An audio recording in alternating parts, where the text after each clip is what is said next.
Hey everybody, and welcome back to another episode of the Nostalgic Gamers Club here exclusively on the internet. My name's Zach, and if you're new to the channel, I just like retro gaming stuff, and so I was like, you know what, I'm gonna make videos about it, and that's what we're here doing. So today we're looking at something that may be one of the rarer pieces of my collection.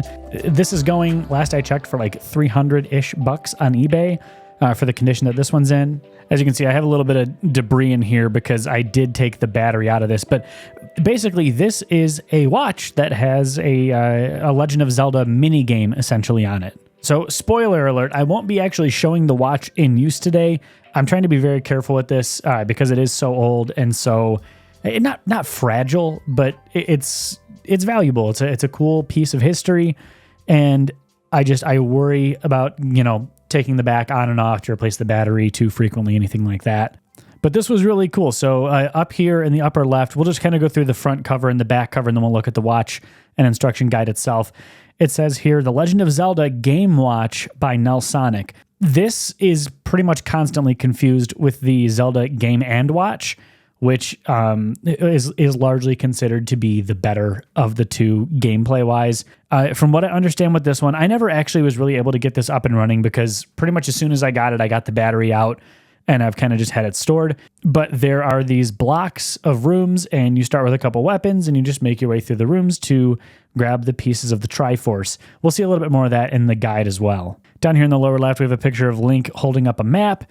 It says again, Nintendo, The Legend of Zelda Game Watch.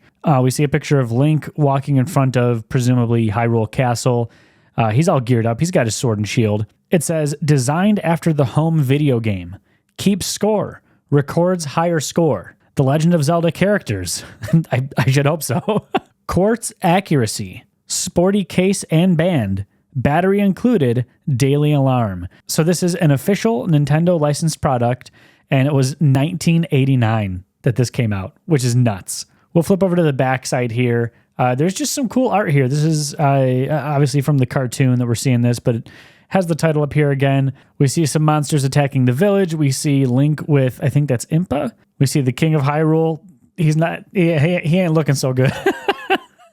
And he's overlooking his subjects. And I didn't really watch a lot of the cartoon, to be honest, but we got this guy with a whip defending, big scary guy over here. Something's going on there.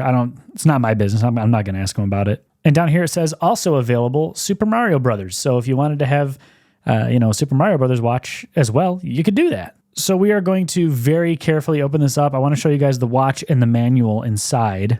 I get so nervous opening this up. Also, if you're new to the channel, while I am trying to kind of preserve this to the best of my ability, I'm a pretty firm believer that collectibles are, they're great. Like, you should be collecting them and having a good time. But I think it's also important to enjoy the things that you have.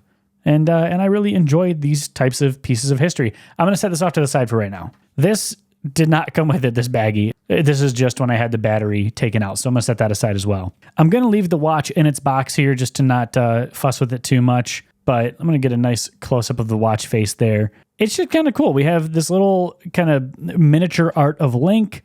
We have presumably the Triforce, even though it's more of like a pyramid, I guess. We have a key up here.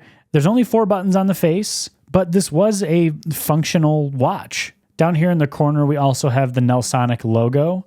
And I'll try to get this angled so that you guys can kind of see the outline of the grid up there that you could actually play on. I would wear this watch unironically. It says Zelda and Nintendo on it. Nothing really going on the backside. So we'll leave that there for now. This is my first time looking through these pieces of paper. I've looked at the watch, but I've mostly just kept it in its case. So I'm breaking this out for a special occasion for you guys. So we have the Nelsonic 1-year service certificate, limited warranty. Do not return this watch to dealer or store. So, I think this is probably a little expired. But look at that. You don't see warranties like that anymore. Normally now it's just go on to our website, scan our QR code. Wow, 1-year watch service. And it does say here that they recommend taking the watch to some sort of watch dealer.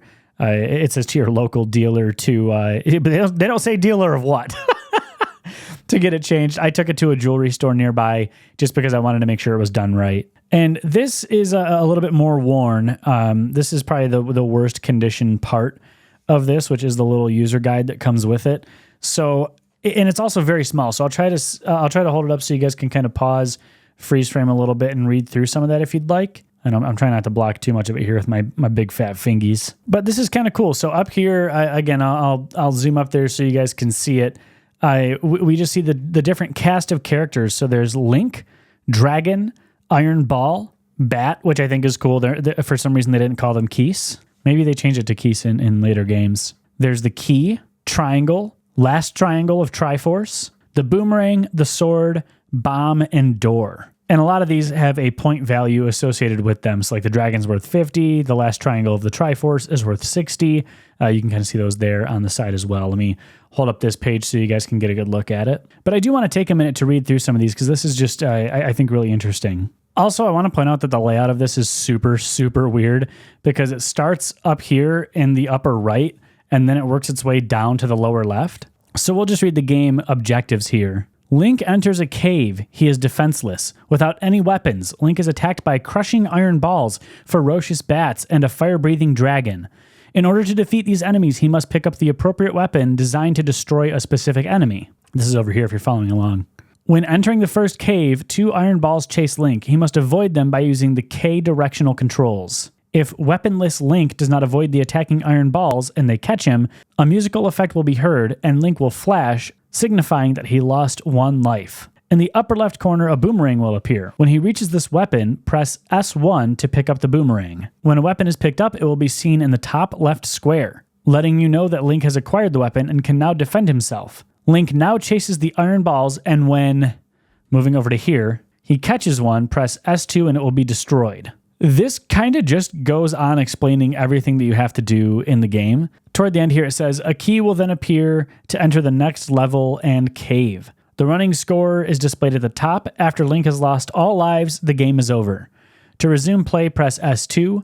Score is cleared and new game will begin. It also says here, note, the sword can only be used 8 times, which is wild. I don't know why. There are a couple of sections here more about in the how to set the watch area that did get a little ruined. I bought this used on eBay, so I'm not sure why that's ruined or why it's so torn up. But I am glad that most of this is in pretty good shape. I mean, obviously it could be in better shape, but it's legible. I can make out everything that's said on here except for this lower right corner.